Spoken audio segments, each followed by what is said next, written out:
Big checks, big sacks of fish, big-time bass fishermen. They all have one thing in common: fishing at the highest level. The right cast, the right bait, the right spot, making the right move. Welcome to Lost Lake, where the world's most efficient anglers, the top pros on the FLW and Bassmaster Elite Series tours, are given one day to figure things out on a lake they are unfamiliar with. It's no-holds-barred dissection, and unless they want to come up empty, all of their tricks and secrets will be on display. John Crews may be barely out of his 20s, but he's got a veteran's attitude and the tour-level experience to figure out even the toughest bass fishing puzzles. The Crew Missile earned a six-figure paycheck in the first tournament of 2010 on the tidal maze known as the California Delta. But he's not just a shallow water phenom, as he proved later in the year with another top 5 finish fishing offshore at Kentucky Lake. Today's Lost Lake is an eastern impoundment. Will he elect to stay shallow, or will the deep water bite prevail? We're down here in North Carolina on this lake I've never been to before. You know, it looks somewhat like some lakes that I grew up fishing, so I'm really excited about getting back to it. You know, there's nice green water here. Saw a little bit of grass. You know, if this lake's got some grass in it, it could be really good. You know, we're in the early fall stages, so sometimes the fishing can be kind of tough, but you know, with the looks from what I've seen, I think we're going to catch some fish. Don't know exactly how. Might have to get offshore, do some structure fishing because we got some high bluebird skies. But if that's not going on, we might have to go real shallow and change it up. Early fall, they can get back up shallow. So we're just gonna, you know, kind of look around, peck around, and see what we can do today.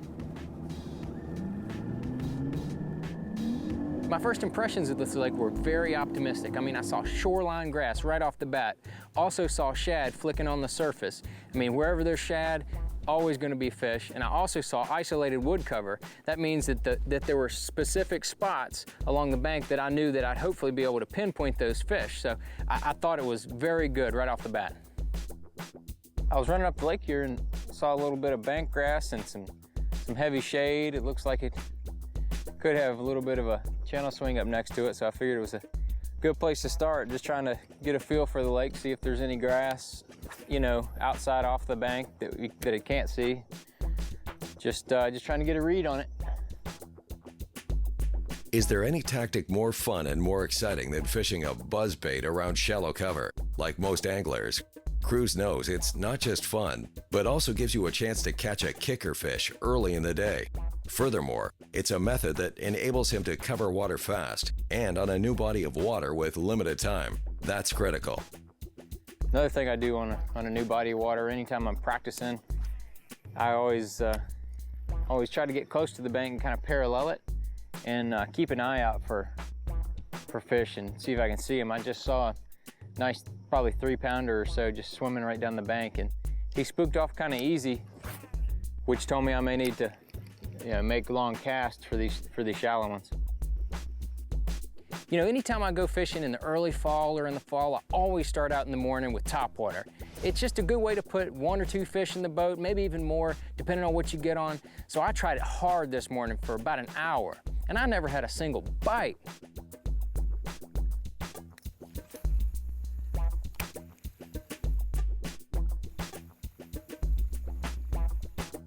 Look at here. There he goes, growing right down the bank right there. Big one. It's a nice fish. See here.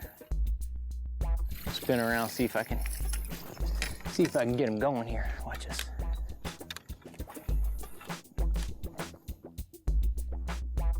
Sometimes they'll come back and get that thing, go right in front of them.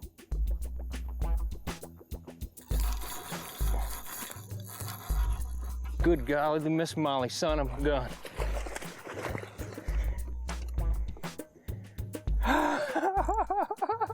The size of that pig right there, son. Oh, God, dog. Oh, come to daddy. Get up here, you big sucker.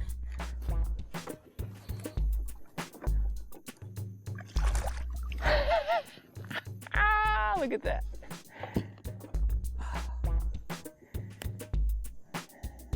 That'll work. Oh, one eye, look at that. Catch and release works. There you go, buddy. You know, after I caught that cruising fish on that grass line, I really thought I was onto something, but that didn't pan out. I mean, I ran a bunch of grass lines, it wasn't working. So I went to the next pocket that I could find that had shallow water cover in it. And I found one that had some nice looking laydowns and a beaver hut in there, and that's where I went to start fishing.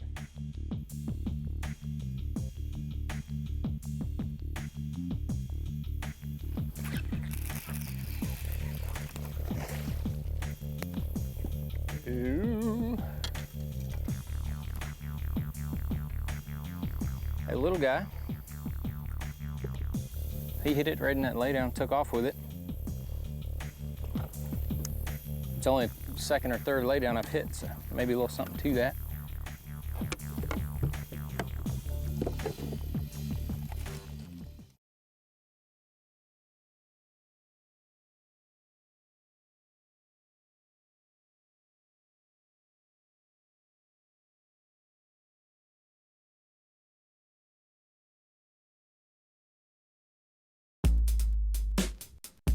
It didn't take long for the young Virginia pro to get the skunk out of the boat with 2 quick fish.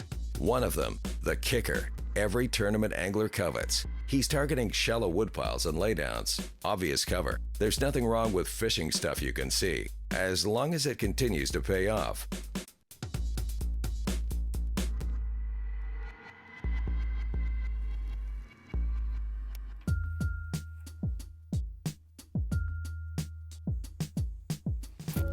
Oh!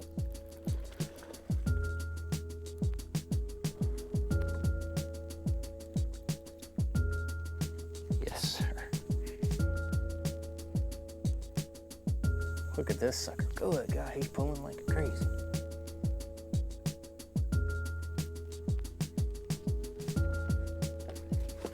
Oh, come here, baby. Oh, Lord.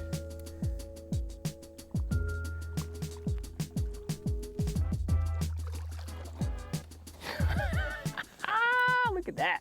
He was dead tight on that little beaver hut over there. You know, we had sunny skies, blue bird, not a cloud in the sky, not a puff of wind. Anytime you have those conditions, you've really got to thoroughly work over your cover that you're fishing. I made probably 15 casts to that beaver hut before I caught that good fish. Now let me walk you through the productive baits for me today. The first one was a straight 7-inch worm with an 1/8 ounce shaky head attached to it. I mean, it's on 8-pound vicious fluorocarbon. It's a go-to bait, always catches fish. The next bait was a bait I caught a number of fish out of those laydowns and beaver huts. This is a beaver type bait. It's got a 4/0 Gamakatsu flipping hook in it, 5/16 tungsten, and this has got 20-pound vicious fluorocarbon, a lot heavier. Got to get them out of that cover. And then I went with the deep diving crankbaits to catch those fish at the end of the day. Just something you can cover a lot of water with, and when those fish get excited, they're very productive. So that's what did the damage for me today.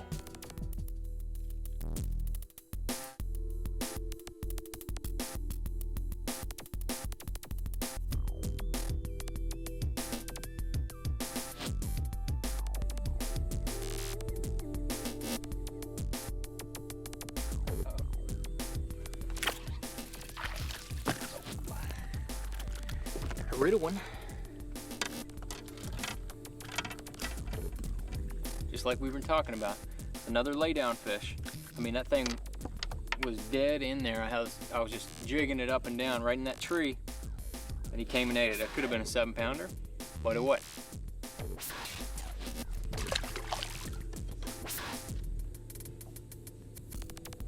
You know, we're fishing these laydowns here. We're fishing real, you know, kind of heavy cover. We're fishing heavy. You know, this is vicious 20-pound fluorocarbon, heavy stuff. Just a little small beaver type creature bait, and it's a real compact package, punches through. I think it looks just like a little brim. Seems to be working today.